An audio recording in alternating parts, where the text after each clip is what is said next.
নমস্কাৰ, মই শ্ৰী পাৰ্থপ্ৰতিম নাথ। আজি আমি আলোচনা কৰিম পৰিসংখ্যাৰ ওপৰত। পৰিসংখ্যাত সাধাৰণতে আমি তিনিটা বিষয়ৰ ওপৰত আলোচনা কৰিম: মাধ্য, মধ্যমা আৰু বহুলক। প্ৰথমতে আমি মাধ্য আলোচনা কৰিবলৈ ওলাইছোঁ। মাধ্য উলিয়াবলৈ আমাৰ হাতত তিনিটা পদ্ধতি থাকিব। সেই তিনিটা পদ্ধতি হৈছে প্ৰত্যক্ষ পদ্ধতি বা ডাইৰেক্ট মেথড, বিবেচিত গড় পদ্ধতি বা এজিউমিন মেথড, ধাপ বিচ্যুতি পদ্ধতি বা ষ্টেপ ডেভিয়েশ্যন মেথড। প্ৰথমতে আমি প্ৰত্যক্ষ পদ্ধতি আমি আলোচনা কৰিবলৈ গৈ আছোঁ।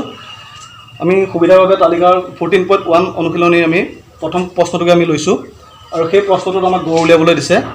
আৰু এটা প্ৰশ্নত আমাক সাধাৰণতে শ্ৰেণী অন্তৰাল মই চমুতে CI বুলি লিখিছোঁ, ক্লাছ ইণ্টাৰভেল, বাৰম্বাৰতা মই ফ্ৰিকুৱেঞ্চি 5টো লৈছোঁ, F বুলি আমি উল্লেখ কৰি লৈছোঁ। এইখিনি বস্তু আমাক দিয়া থাকিব। এই প্ৰদত্ত তথ্যৰ পৰা আমি মাধ্য নিৰ্ণয় কৰিব লাগিব আৰু এই তালিকাখনৰ সহায়তে আমি মাধ্য উলিওৱাৰ তিনিটা পদ্ধতি আমি প্ৰত্যক্ষ পদ্ধতি, বিবেচিত গড় পদ্ধতি আৰু ধাপ বিচ্যুতি পদ্ধতি, আমি গোটেইকেইটা পদ্ধতিৰ সহায়ত এই তালিকাখনৰ পৰা আমি মাধ্য নিৰ্ণয় কৰিবলৈ আমি শিকিম। প্ৰথমতে আমি আলোচনা কৰিম প্ৰত্যক্ষ পদ্ধতি। প্ৰত্যক্ষ পদ্ধতিত মাধ্য উলিয়াবলৈ প্ৰয়োজনীয় ফৰ্মুলাটো হৈছে, প্ৰত্যক্ষ পদ্ধতিত মাধ্য নিৰ্ণয় কৰিবলৈ প্ৰয়োজনীয় ফৰ্মুলাটো হৈছে সামেশ্যন fx বাই সামেশ্যন f। ইয়াত আমি fটোৱে বাৰম্বাৰতাক বুজাইছোঁ, অলপ আগতে মই কৈছিলোঁৱে। আৰু ইয়াত xটোৱে আমি শ্ৰেণী সূচকক বুজাম। শ্ৰেণী সূচক হৈছে এটা শ্ৰেণী অন্তৰালৰ নিম্ন সীমা আৰু উচ্চ সীমাৰ যোগফলক 2ৰে হৰণ কৰিলে আমি শ্ৰেণী সূচক পাওঁ। xটো হৈছে শ্ৰেণী সূচক, fটো হৈছে বাৰম্বাৰতা। আৰু এইটো হৈছে গ্ৰীক বৰ্ণমালাৰ আখৰ ছিগমা। ইয়াত সমষ্টি বুজাব আৰু ইয়াক আমি পঢ়িম সামেশ্যন। বুলি, আৰু ইয়াৰ অৰ্থটো হৈছে সমষ্টি বা যোগফল। ইয়াত সামেশ্যন fx বুলি আছে, অৰ্থাৎ fxৰ সমষ্টি, সামেশ্যন f বুলি আছে, অৰ্থাৎ fৰ সমষ্টি। এইখিনি বস্তু ডাটা আমি এই তালিকাখনৰ পৰা নিৰ্ণয় কৰি ল'লেই আমি গড় নিৰ্ণয় কৰিব পাৰিম। ইয়াৰ বাবে প্ৰথমতে লাগিব আমাক x।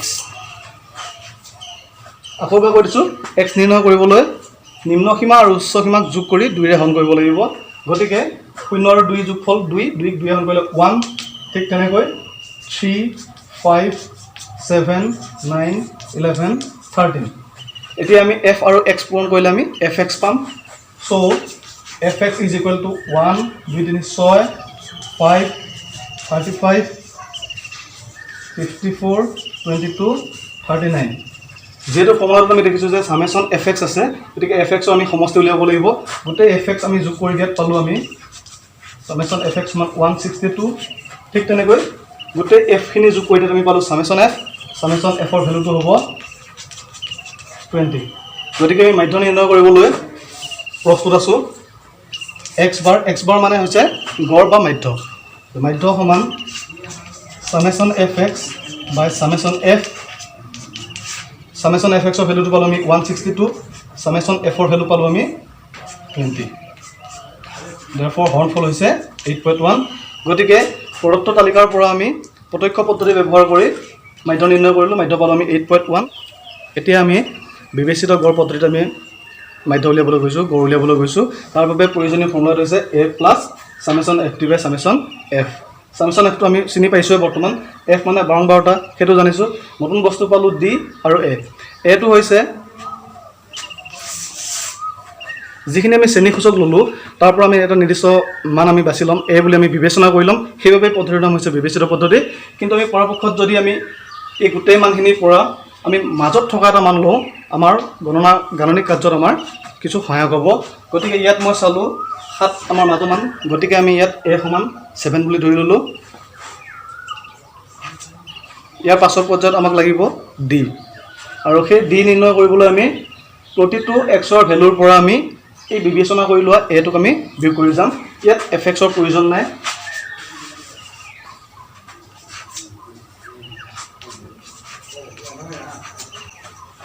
d ফৰ্মুলাটো হৈছে, d উলিয়াবলৈ আমি প্ৰতিটো xৰ পৰা আমি 1 বিয়োগ কৰিব লাগিব। গতিকে 1ৰ পৰা যদি 7ক বিয়োগ কৰোঁ -6, 3ৰ পৰা 7 বিয়োগ কৰিলে -4, -2, 0, 2, 4, 6। d পালোঁ। যিহেতু আমাৰ ফৰ্মুলাটোত fd প্ৰয়োজন আছে, গতিকে f আৰু d ৰ গুণফলে হ'ব fd।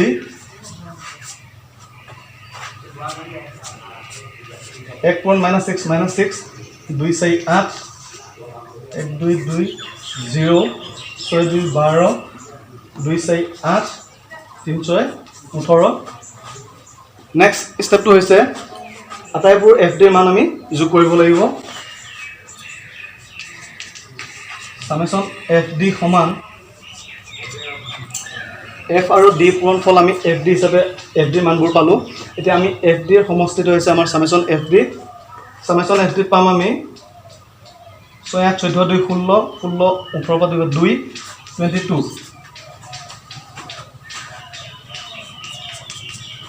নাও এক্স বাৰ সমান A plus summation F D by summation F আছিল গতিকে এ মানটো আমি ধৰি লৈছিলোঁ 7 চামেশ্যন এফ ডি ভেলু পালোঁ আমি 22 summation F 20 is equal 7 plus 20 22 ঘন কৰিলে ইয়াৰ ভেলু হ'ব 1.1 7 প্লাছ 1.1 ইজ ইকুৱেল টু 8.1 গতিকে বিবেচিত পদ্ধতিত আমি মাধ্য নিৰ্ণয় কৰিলোঁ 8.1 হৈছে বিবেচিত পদ্ধতিত নিৰ্ণয় কৰা এই তালিকাখনৰ প্ৰদত্ত তালিকাখনৰ মাধ্য প্ৰত্যক্ষ পদ্ধতিত আমি মাধ্য নিৰ্ণয় কৰোঁতে ইয়াৰ উত্তৰটো আমি 8.1 পাইছিলোঁ এতিয়া আমি বিবেচিত গড় পদ্ধতিত দেখিলোঁ তাতো 8.1 লৈছে ইয়াৰ পাছত আমি যিটো কৰিবলৈ যাম ধাপ বিচ্যুতি পদ্ধতি তাতো মানটো 8.1 ওলাব গোটেইকেইটা নিয়মতে কৰিলে আমি এখন তালিকাৰ মাধ্য আমি একেই পাম এতিয়া আমি প্ৰত্যক্ষ পদ্ধতি আৰু বিবেচিত গড় পদ্ধতিত মাধ্য নিৰ্ণয় কৰিলোঁ এতিয়া আমি আগবাঢ়িম ধাপ বিচ্যুতি পদ্ধতিলৈ ধাপ বিচ্যুতি পদ্ধতিৰ ফৰ্মুলাটো হৈছে a plus summation F U divided by summation F into H ইয়াত a আৰু f আমি আমাৰ চিনাকি আমি অচিনাকি নতুন বস্তু এটা পালোঁ আমি ইউ এইচ হৈছে শ্ৰেণী অন্তৰালৰ উচ্চ সীমা আৰু নিম্ন সীমাৰ পাৰ্থক্য গতিকে ইয়াত 2 আৰু 0 পাৰ্থক্য 2 হ'ব 4 আৰু 2 পাৰ্থক্য 2 হ'ব সকলোতে ইয়াত শ্ৰেণী দৈৰ্ঘ্য আমাৰ 2 হ'ব আৰু সেই 2 ৰে প্ৰতিটো d মানকে যদি আমি হৰণ কৰি যাওঁ তেতিয়াহ'লে আমি পাম ইউ 2 ৰে -6 হৰণ কৰিলে ভেলু আহিব আমাৰ -3 ঠিক তেনেকৈ -2 -1 0 1 2 3 ইউ পোৱা গ'ল ইউ আৰু এফ পূৰণ কৰিলে আমি এফ ইউ পাম যিহেতু আমাৰ ফৰ্মুলাটোত আমাৰ এফ ইউ আছিল গতিকে ইউ আৰু এফ পূৰণ কৰাত আমি পূৰণফল পালোঁ এফ ইউ 1 পূৰণ 3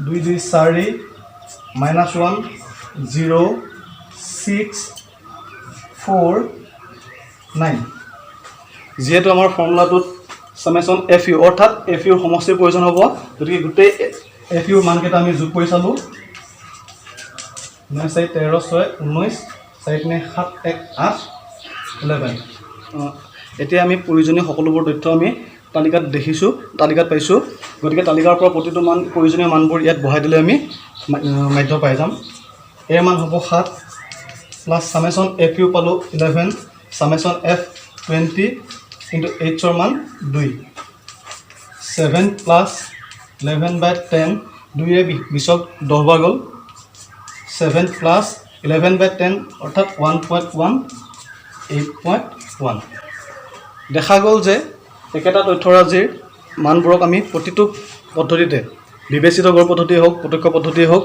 বা ধাপ বিচ্যুতি হওক মাধ্য উলিয়ালে আমি মানটো আমি একেই পাম আৰু ইয়াত আমি 14.1 অনুশীলনীৰ 1 নম্বৰ অংকটোক আমি তিনিটা পদ্ধতিৰে আমি মাধ্য উলিয়াবলৈ যত্ন কৰিলোঁ আৰু তিনিটা পদ্ধতিতে আমি উত্তৰটো পাইছোঁ 8.1 গতিকে এই তথ্যৰাজিৰ নিৰ্ণয় মাধ্য হৈছে 8.1 ধন্যবাদ